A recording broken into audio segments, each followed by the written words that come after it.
Yo, what's up, people? So, what was I saying the other day? I missed too many shorts to believe that the market wasn't due for a nice sell-off. And yesterday, not trading cost me big time again. Because you know I would have been shorting the Visa, and I would have been shorting the Zolt and the DRYS. And the saddest part of it all is I was in a good mood. Because we had that one day that fooled me where I had bought the dryers $85 puts, I bought the Zolt $30 puts, and the SOLF puts as well. Made some money on all three, and of course, the market had some tremendous follow-through.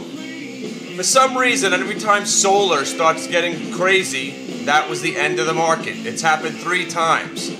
So when solar fund went from $13 to 20-something in a matter of a couple of days, I don't know. I just had this feeling that the market was about to just take a hit again.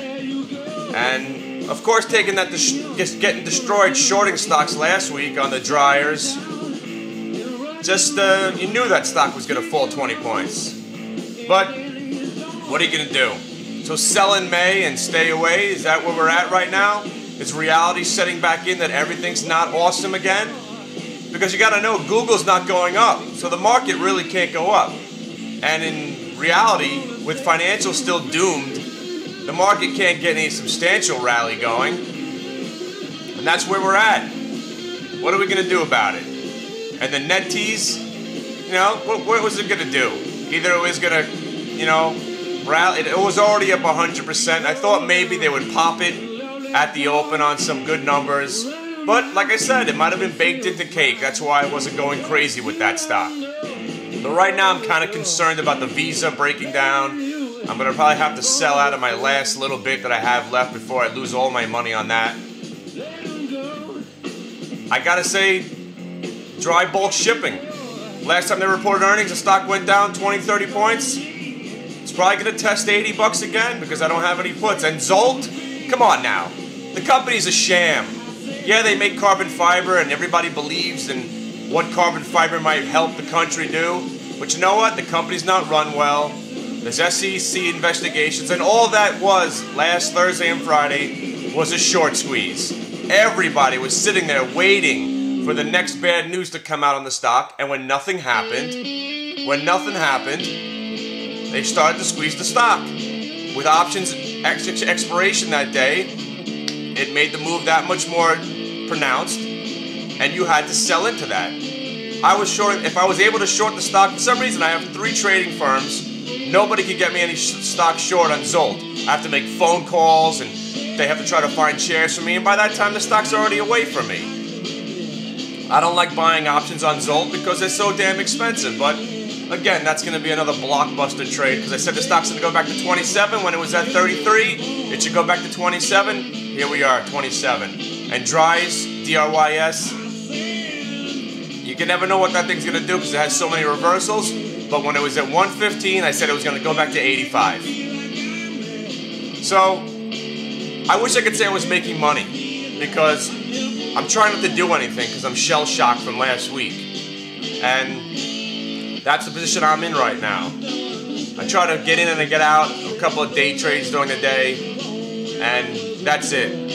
If you're an investor, you gotta be just absolutely just blown away right now. You can't hold on to stocks. One day you're doing fine, and then 2 days later, you've lost all your money. It's a pain in the ass. Why would you want to be an investor? So, if you come to hitthebid.net, usually I'm in the chat room. I'm giving out day trades, more or less. I was saying how Akamai, I think, was going to go to 40 bucks. But at the same time, I was shorting the stock. Because in reality, it looked like it should have a pullback. There's the pullback for you. Maybe the analysts are going to get that one right. Everyone came out and downgraded it the other day. But the funny thing is about the DRYS, when that stock sold off that day, all those guys on television were saying this is a buying opportunity. And what did it do? It went down 14 points. Nice. Nice to have no responsibility whatsoever, isn't it? It's great. That's why giving commentary like what I do, I mean, I feel bad if somebody loses money with something I tell them to do, but the sad thing is, as long as you go the same way of my last trade, you're going to make money because it always has follow-through. Always. The DRYS I was short, the SOLF I was short, and the Zolt I was short. Got out of them quickly. Boom. Those are one of the 3 best trades you had of the week. So what do we got now? What do we got now? I have to think that the market is just going to either... We're not going to see new highs anytime soon. I can't see the Qs going over 50 anymore. The NASDAQ party has come to a little bit of a halt here. Okay? It's just way too confusing. But if you're just sitting there and you watch it intraday, there's money to be made as long as you can get in and get out. Take your $400, your $500 for the day, move on. Because if you're going to hang on to stocks right now, short or long, it's very difficult. I wanted to stay short those Qs, but again, I never want to get caught short. So I'm forced to cover, and then the market gets hammered. At least I'm still short a little bit of the Qs. That's it. That's all I got. The OMTR, that stock I think is going to be a good one for the next couple of years, but it goes with the market. The market gets weak, OMTR gets weak. What are you going to do? But, wait a second now. SOLF, huh? It's under 20 bucks. Wow. Under 20. They reported earnings, they gapped the thing up 3 points. I was telling you to buy the $25 puts. I think somebody listened to me out there. I got an email about it. Congratulations if you're in that one. And if you bought those $85 puts on the dries, I think they were $1 and change when the stock was about to release earnings. You got to be up triple, maybe quadruple your money today. So what we got to do is, my grandmother's in town, and once again she's asking me, how do you make money from this website? Why do you do this? Again, it's very difficult to make money in the internet doing anything. So, as far as a room where we have headsets and we're communicating second by second, that's for active traders. Some of you out there aren't as active as you might have to be to benefit from the plague that I go through of follow through after I get out. So you're gonna have to be more active. As far as the investors are concerned, if I can throw you on a stock there for you, chances are it's only good for a day, because the next day it's going to reverse anyway, so you never know what to sell. You never know.